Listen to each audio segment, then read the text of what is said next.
Are you scared of rejection? It's fear. Being scared that you'd go through this attachment that gets formed and then gets broken, and so it's safer to just stay avoidant. It's safer to just not, develop relationships with people. It's safer to just be quiet. It's safer to live a mediocre life. I believe that a man should live with an open heart, even if it hurts. Something that I learned from the book, The Way of the Superior Man. Live with an open heart, even if it hurts. The easier, less ambitious thing is if we just close off our hearts and go Sigma male grind set, I don't need anyone, lone wolf and stuff, right?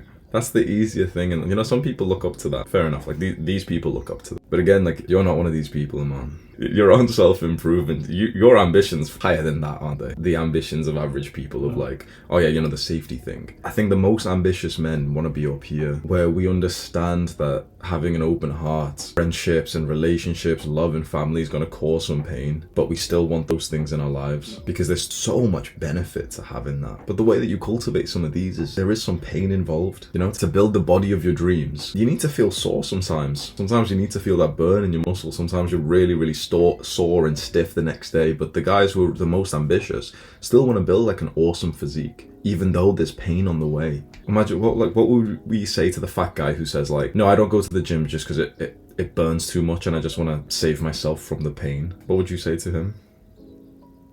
So what should you say to yourself then? Because you can stay down here nice and safe with the other lone wolves and the Sigma males and all those people with no friends and, all the boss girls and bro, you don't want to be part of that group, bro. We don't like those people, bro.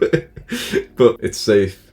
It's easy. But this is how a lot of people live. And then we can say the same thing with their habits and video games. And, it's the exact same self-improvement mindset. We could stay where we're comfortable and complacent, but we're ambitious men who want something more. And so this pathway here, it's going to require you to delay gratification. It's going to require you, just the same as it is for a fat guy to go to the gym or for him to not eat the junk food that he's addicted to. There's some pain and discomfort. For you, you're going to have a period of bravery and confidence, and you're going to try to open up even though you feel bad about it, right?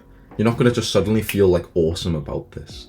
Bear that in mind, that you will feel kind of similar to a fat guy who's on a diet right now. It will feel slightly unnatural.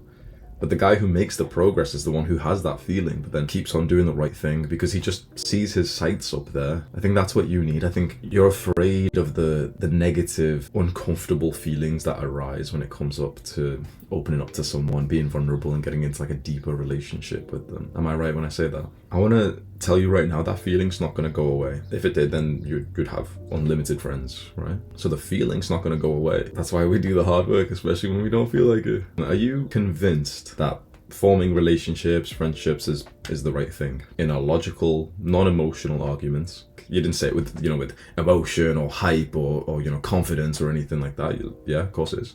It's a logical argument. The more logical and rational you can be, the more successful you'll be. Again, to the fat guy, he knows that eating right and going to the gym is the right logical thing.